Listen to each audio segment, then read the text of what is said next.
juga baru tahu juga, ini sama perasaan saya dengan Pak Rahmat tadi. Kita senang ini dipecat ini, ternyata udah mau pensiun Pak ya, udah pensiun. Wah, narasinya di berita enak, bangga saya ini, tahu-tahu sudah pensiun. Seperti yang tadi itu, kita ada minta pembatalan tapi disuruh di pengadilan, kan repot ini Pak.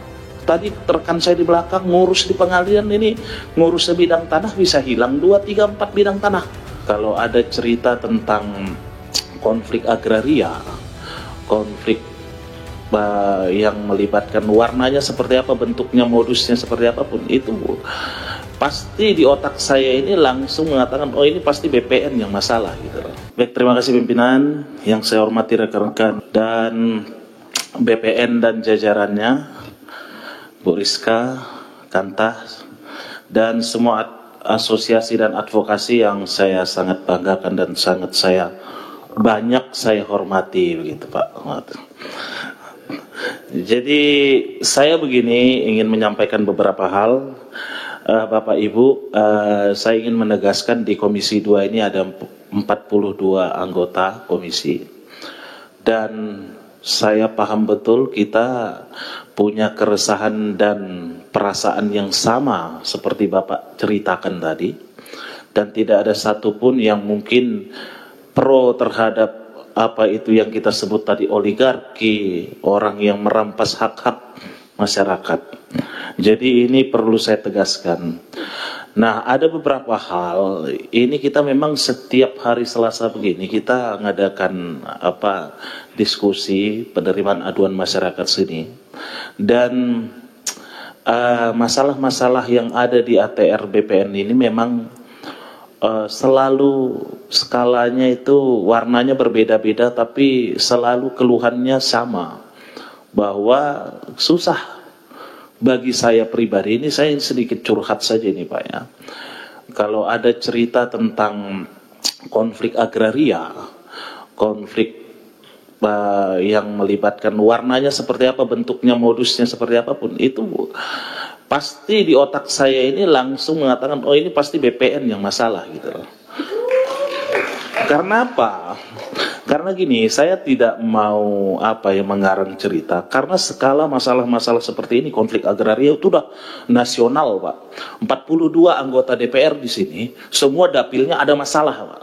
Itu udah pasti. Warnanya berbeda-beda, kasusnya seperti apa.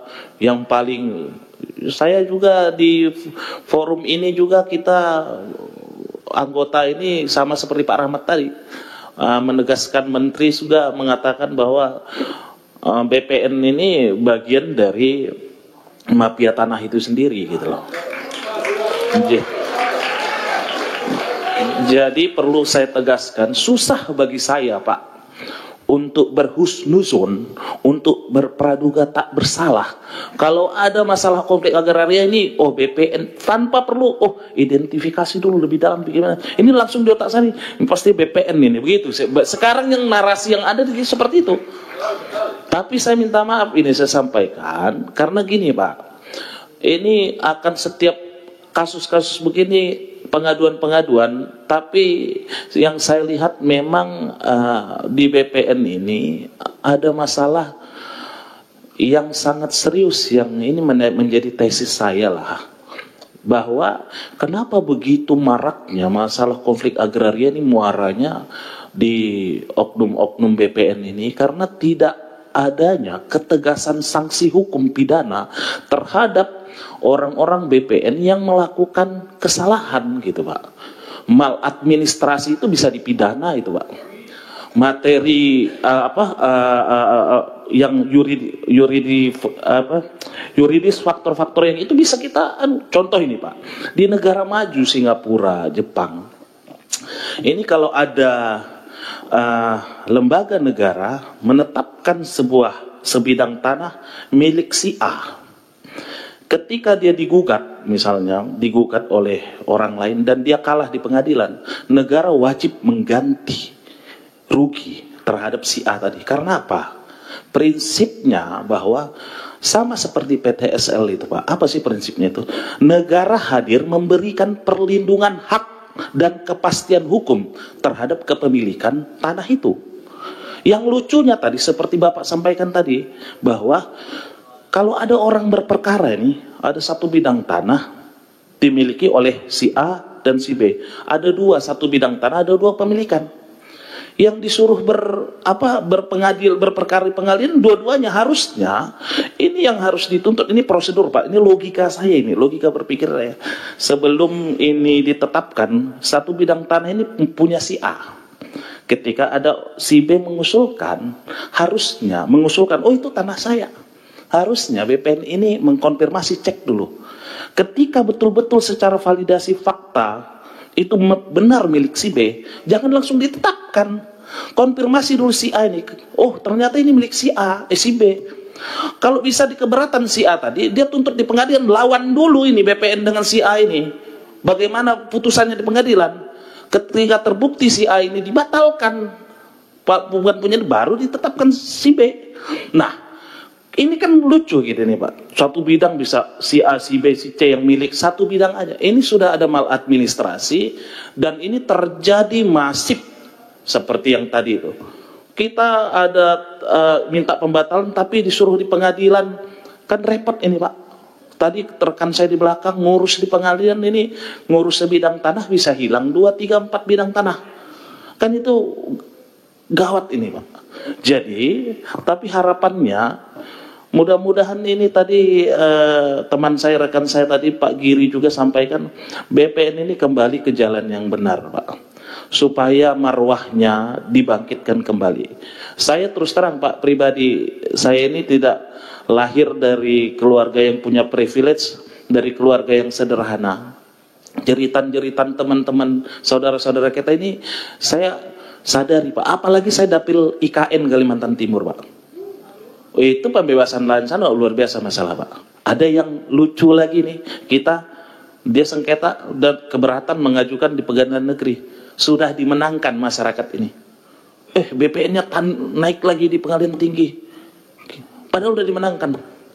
Coba ya, saya tidak mau lepas mana salah siapa benar, cuma yang saya pahami sekarang ini di masyarakat, ketika ada konflik agraria, poin saya bagaimana BPN ini punya komitmen yang kuat ke depan. Karena saya lihat pemerintahan Prabowo ini memang sama seperti Pak Ajis tadi sampaikan, ada sinyal betul-betul ada penegakan hukum yang kuat, tidak ada hal-hal yang, karena kasus Pertamina ini yang baru-baru ini saya juga geleng-geleng luar biasa, dan itu di masa Pak Prabowo ini beberapa bulan menjabat, dan itu luar biasa. Jadi jangan main-main lagi Pak. BPN ini mudah-mudahan di bawah Pak Nusron. Saya juga baru tahu juga, ini sama perasaan saya dengan Pak Rahmat tadi. Kita senang ini dipecat ini. Ternyata udah mau pensiun Pak ya. Udah pensiun. Narasinya di berita enak Pak. Bangga saya ini. Tahu-tahu sudah pensiun. Saya senang momen seperti ini. Saya melihat masalah itu dengan resolusi yang sangat tinggi dan tajam. Keluhan-keluhan bapak-bapak ini menjadi masukan sekali. Jadi kami minta juga nanti di kesimpulan pimpinan setelah rapat ini, supaya pertemuan ini tidak hanya sekedar seremonial, tidak hanya sekedar basa-basi.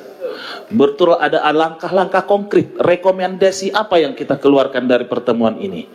Jadi fungsi pengawasan kita betul-betul dinilai ini ditonton oleh seluruh Indonesia ini. Terbuka sidang kita ini. Jadi betul-betul, dan ini penting supaya saya yakin di BPN ini tidak semua yang oknum-oknum, walaupun kebanyakan. Ini mempertegas supaya yang baik betul-betul baik Pak. Ya kan, saya ini dari tadi ini rapat ini Pak, ini saya lihat Bapak ini kan BPN ini sebagai frontliner nih, orang berhadapan langsung dengan masyarakat.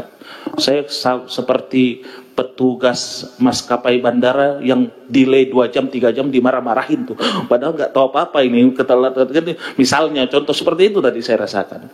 Tapi Pak, mau gimana pun memang resikonya Bapak yang menjadi muara. Karena tidak mungkin kalau ada, memang kalau di negara maju yang peradaban birokrasinya bagus, ya kalau ini melanggar hukum, ini merekayasa, memanipulasi, mundur Pak. Kalau kita ini enggak jauh seperti itu Pak, enggak bisa. Makanya saya mendorong bahwa bagaimana kita punya misi Indonesia Emas 2045 kalau tidak melakukan reformasi birokrasi yang radikal, yang serius, yang agresif, tidak hanya basa-basi. Jadi saya yakin ini Pak, nanti Selasa nanti setiap kapan itu kalau undang-undang ini lagi nih banyak keluhan begini. Jangan bosan-bosan Pak Bapak-bapak Ibu-ibu BPN ini keluhannya seperti itu. Jadi mudah-mudahan kuncinya tadi terakhir saya pimpinan di kesimpulan kita bikin sebuah langkah konkret seperti harapan bapak-bapak ini, apa yang rekomendasi apa yang akan kita sampaikan ke depannya. Mungkin itu pimpinan, terima kasih. Assalamualaikum warahmatullahi wabarakatuh.